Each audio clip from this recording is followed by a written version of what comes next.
Malgré quelques petits loupés, Frédéric signe dans l'épreuve spéciale numéro 2 le même temps que l'année passée, 2 minutes 22. La 104 est seconde de classe à 10 secondes de la Visa de Monin.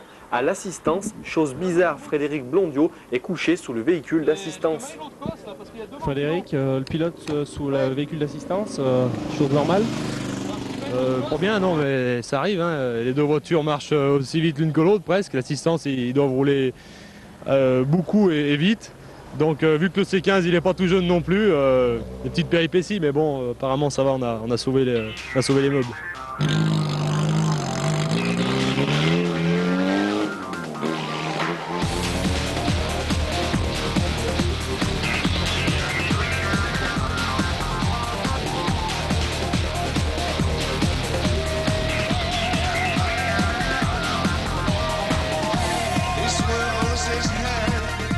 His eyes from the screen as his past puts him back in Atlantic City. There's not even a demon in heaven or hell. Is it all just human disguise as I walk down the aisle? And I'm gone, gone, gone. Now I'm older than movies.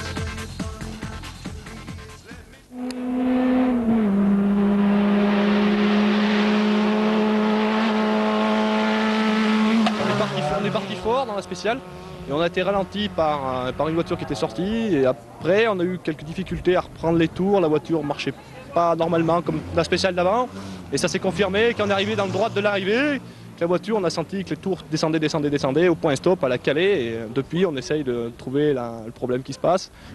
Après la quatrième épreuve spéciale, grosse effervescence autour de la 104 qui est montée sur cri 100 mètres après le point stop de Rochetaillé. Tu dois trouver des problèmes.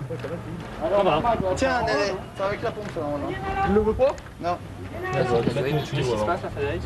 Et la pompe à essence électrique qui est HS, on la remplace par une pompe à essence mécanique. Le grille là? Non. Non, c'est bon? Frédéric et Christophe vont rentrer à Jonzieux, deuxième de classe, avec 15 secondes de retard sur la Visa blanche.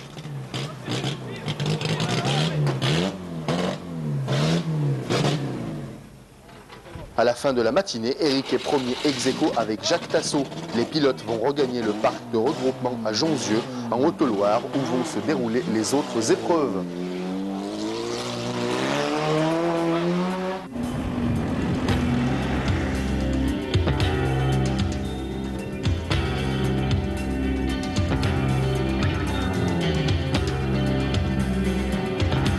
Jean Ragnotti dit de cette spéciale qu'elle est une des plus belles du monde. Le vert, Tirange, Charret. Belle, elle le sera, surtout pour Éric Perrache, décidément à l'honneur aujourd'hui. Il fait un passage spectaculaire à Tirange et apprend que Jacques Tassot abandonne après le poste numéro 7. Les 22 km de cette spéciale auront eu raison de l'escorte. La voie de la victoire est peut-être ouverte aux Stéphanois et sa M3. Le tout, c'est de savoir gérer son avance face à Pezzuti.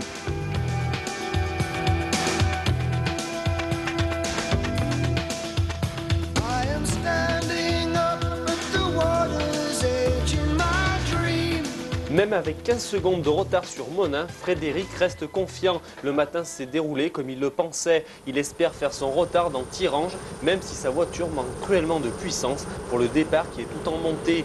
Frédéric arrive en sueur de la première boucle. Ça s'est passé comment? Ça s'est passé vite, chaud, mais bien, très bien. On a bien tourné. Une grosse frayeur au pont en bas de la descente parce qu'on a un problème de notes, mais un bon travers, mais on est bien sorti. Ouais. Super. Je vais te dire le temps. Combien ils ont fait? 4?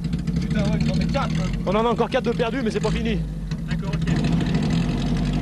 À chaque spéciale, Eric grignote quelques secondes. Son seul ennemi serait la pluie. L'escorte de Pezzuti pourrait en effet prendre l'avantage avec ses 4 roues motrices. Les mécaniciens de l'assistance, quant à eux, y croient dur comme fer. L'assurance est dorénavant de mise. Bah jusqu'à là, ça se va bien. Donc on n'a pas eu de problème ce matin, cet après-midi. On a même peu mis la pression. C'est-à-dire que l'Eric, il en a rajouté un petit peu encore. Sur la route, vous voyez, c'est pas toujours évident. La route ici est assez étroite. Il y a pas mal de monde qui sont bienvenus. Et jusqu'à tout ira bien. Puis on attend ce soir avec impatience. Et l'assistance est à 100% comme avec Eric. Et tout le monde nous est assez applaudi dans le coin. Et Eric, Oui. vous repartez? Ça y est, on repart, on va mettre le casque, on s'assoit et on repart. Dans 4 minutes, on pointe. Beaucoup plus serein? Je dirais oui, mais c'est pas toujours évident parce que on sait que si on fait pas le con, on a la victoire entre les mains. Et puis on attend toujours, on peut toujours avoir une panne mécanique ou un truc comme ça. Donc on est toujours sur, quand on n'attaque pas comme ça, on est toujours sur le qui-vive de dire j'entends un bruit, c'est pas c'est un bruit anormal. Et c'est vrai que c'est pas évident toujours. C'est pas évident. Évidemment, quand on est vraiment dans la course, on pense pas à tout ça. Mais quand on a de l'avance, on arrive à penser à tout ça. On sait qu'il nous reste encore 3 spéciales. C'est long et on sait pas ce qui peut nous arriver encore. Donc on va faire attention. Il y a Pezzuti là qui vient de nous dire qu'en fait il économise sa voiture là, c'est quasi... Non mais bon c'est bon, je pense que Yves bon, a quand même l'habitude. Bon il sait qu'il peut pas aller nous chercher maintenant à la régulière. Donc c'est soit il économise sa voiture ou il prend des risques et au risque de sortir et perdre la 2e place. Donc je pense qu'il a un petit peu comme nous, il se dit maintenant c'est un petit peu joué et autant que je reste 2e plutôt que j'attaque à 100%. Je pense qu'il est un petit peu réaliste et bon moi je vais faire pareil, on va pas prendre des risques. On va rouler quand même vite mais sans prendre de risques.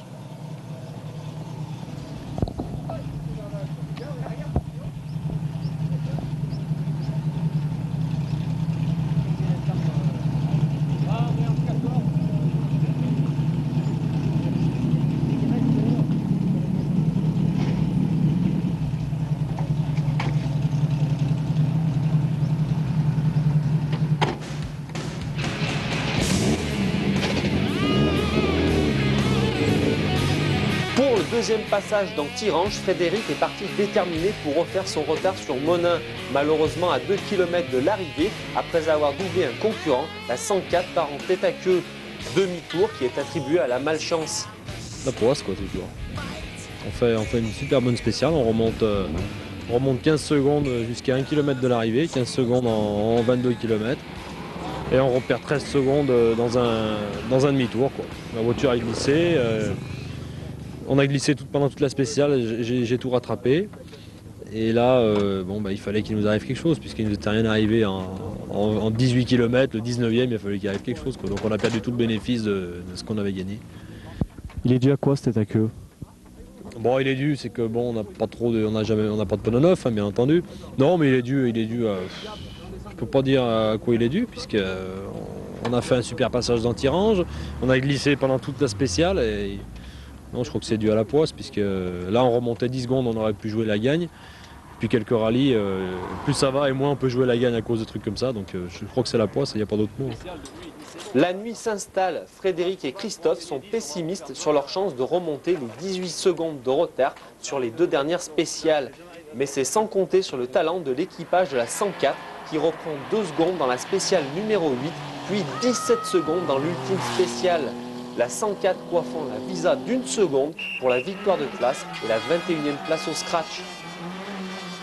Dernière spéciale, la numéro 9. Quelques gouttes se sont mises à tomber, mais rien ne pourrait arrêter Eric d'avancer vers sa victoire. Il remporte enfin ce 28e rallye du Forêt avec 33 secondes sur Pezzuti et 2 minutes 24 sur Roland.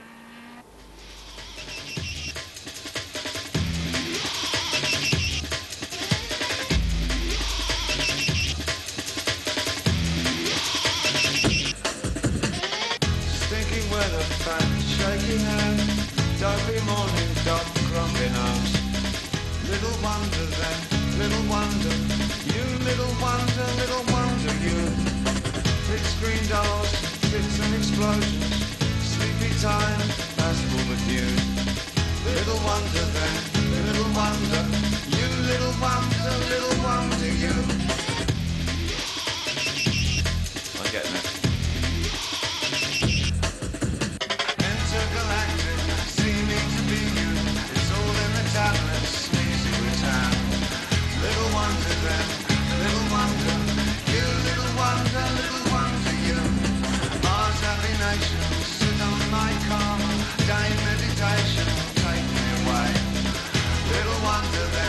Little wonder, you little wonder.